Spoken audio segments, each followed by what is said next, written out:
Hello viewers, আসসালামু আলাইকুম। Blog to my new video. আবার একটা ভিডিও নিয়ে আপনাদের সামনে উপস্থিত হলাম। আজকের যে ভিডিওটা, এই ভিডিওটা অসাধারণ একটা ভিডিও। আমাদের দেওরা, জগতি এবং হিন্দুপাড়া এবং সাগিদার পাড়া, এই চার পাড়ার মাঝখানে একটা মেল হয়েছে। এই মেল নিয়ে আজকে কিছু কথা তুলে ধরবো আপনাদের সামনে। তো গাইস, দেখতে দেখতে আমরা মেলে এসে প্রবেশ করলাম। তো সেখানে এসে দেখি জিনিসপত্র সব কিছু এনেছে, সেটিং করতেছে ম্যাকার দিয়ে। তো আমার একটা বন্ধুর সঙ্গে দেখা হয়ে গেল, মূলত এই বন্ধুর এই মেল।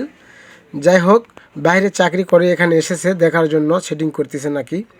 তো এই মেলটা আরও কয়েকদিন আগে যে ইরিজের সিজন গেল, এই সিজনটা ধরা খুব চেষ্টা করেছিল, পারেনি। কারণ যে জায়গায় মেল দিয়েছে এই জায়গাতে কিন্তু প্রচুর পরিমাণে নিন ছিল, আর নিন থাকার কারণে অনেক নিচ থেকে পিলারগুলো তোলা হয়েছে, এই কারণে সেটিংগুলো করতে পারেনি। তো গাইজ দেখতেছেন, এইখানে আপনার সকল ধরনের মেশিন রয়েছে, যেমন ধান ভাঙা মেশিন, চাল ভাঙা, এবং আপনি চাইলে আটাও ভাঙতে পারবেন, এবং হলুদ মরিচ সহ অন্যান্য এভরিথিং সব ধরনের মেশিন কিন্তু এখানে নিয়ে এসেছে। এবং আর একটা জিনিস এনেছে এখানে নতুন, আমাদের এই অত্র এলাকায় নাই। সেইটা হচ্ছে কার কি, যে আমরা নিয়ত কিন্তু প্রত্যেকটা গ্রামে কিন্তু আমরা গরু লালন পালন করি। আর এই গরু লালন পালন করতে গিয়ে আমাদের প্রচুর পরিমাণে কিন্তু খাদ্যর প্রয়োজন হয়। এই খাদ্যগুলো কিন্তু এইখানে বানাবে। যে দেখতেছেন এই মেলটার, ওই যে বক্সটা দেখতেছেন, এই বক্স আছে এবং এই মেলে সব কিছু নিয়ে এসেছে। তো নতুন করে গরুর যে ফিড, এই ফিডগুলো এখানে তৈরি করবে।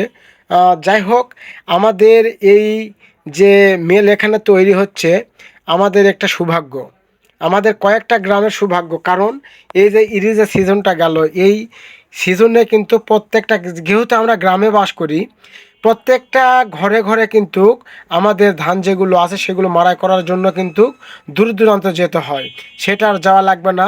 তাই সবাইকে বলবো, তাদেরকে অনেক অনেক ধন্যবাদ দিবেন, এবং সবাইকে অনুরোধ করব, আপনারা অবশ্যই আমনের যে ধান আসতেছে, এই ধান নিয়ে আপনারা সবাই চলে আসবেন এখানে।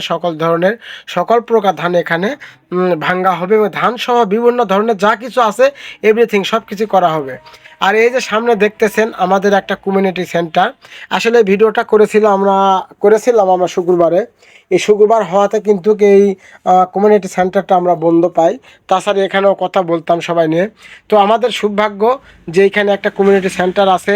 আমাদের গ্রামের আশেপাশে যে সকল মেয়েরা আছে এবং বৃদ্ধ থেকে যা কিছু আছে সব কিছুই আসলে এখানে প্রচুর পরিমাণে ওষুধ দেওয়া হয়। এবং আপনাদের যাদের ঔষধ প্রয়োজন তারা অবশ্যই এখানে চলে আসবেন, কারণ আপনারা আলী